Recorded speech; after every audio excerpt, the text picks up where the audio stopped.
Assalamualaikum warahmatullahi wabarakatuh. Perkenalkan, nama saya Muhammad Habib Praditya dari jurusan Manajemen Sumber Daya Perairan, Fakultas Ilmu Kelautan dan Perikanan, Universitas Maritim Raja Ali Haji. Di sini saya akan menjelaskan tentang sistem saraf pada ikan.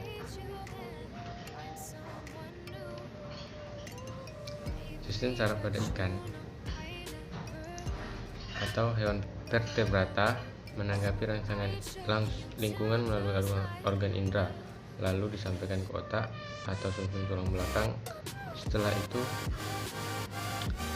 baru ke otot atau kelenjar. Ikan memiliki variasi habitat dan perbedaan anatomi yang lebih besar dari kelompok vertebrata lainnya. Hal ini yang menyebabkan sering menimbulkannya informasi simpang siur mengenai ikan, yang meliputi informasi tentang sistem saraf dan endokrinnya.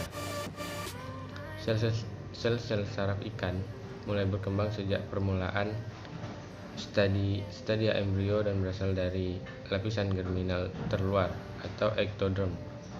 Unit terkecil dari sistem saraf tersebut yaitu neuron atau sel saraf. Setiap neuron terdiri atas inti dan jaringan atau perpanjangan sel. Perpanjangan sel terdiri atas dendrit, berfungsi sebagai penerima impuls, dan akson, berfungsi sebagai penerus impuls. Pertemuan antara akson dan dendrit dari sel saraf lainnya disebut sinapse. Sistem saraf terbagi atas dua, yaitu sistem saraf pusat atau otak dan sumsum tulang belakang. Yang kedua sistem saraf tepi atau otonom. Sistem saraf pusat yaitu otak memiliki fungsi utama. Yang pertama, menerima input dan menginterpretasikan informasi dari semua organ-organ sensor, baik internal maupun eksternal, menghasilkan output berupa perintah untuk koordinasi semua bagian dan badan sebagai impuls saraf atau hormon integrasi antara kedua aspek fungsi otak. Yang kedua, sumsum tulang belakang. Sumsum tulang belakang bersama dengan otak membentuk sistem saraf pusat atau SSP.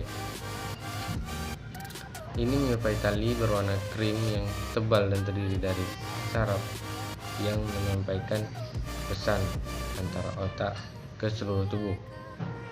Sumsum tulang belakang membentang dari medula oblongata yang terletak pada bagian bawah otak ke punggung bawah dan ditempatkan di sebuah terowongan yang disebut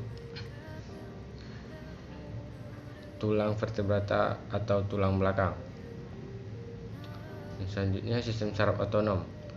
Sistem saraf otonom merupakan bagian dari membran periferi, mempengaruhi otot polos dan kelenjar.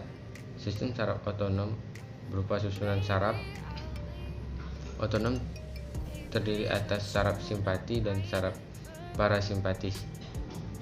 Saraf otonom mengontrol fungsi vegetatif badan, antara lain yaitu mengatur kegiatan jantung dan pembuluh darah, mengatur kerja urat daging licin, dan mengatur kerja kelenjar sifat. Kedua saraf tersebut dikenal sebagai sifat yang berlawanan.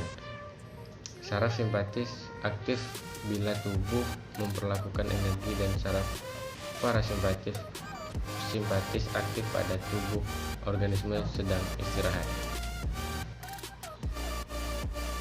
Sekian videonya.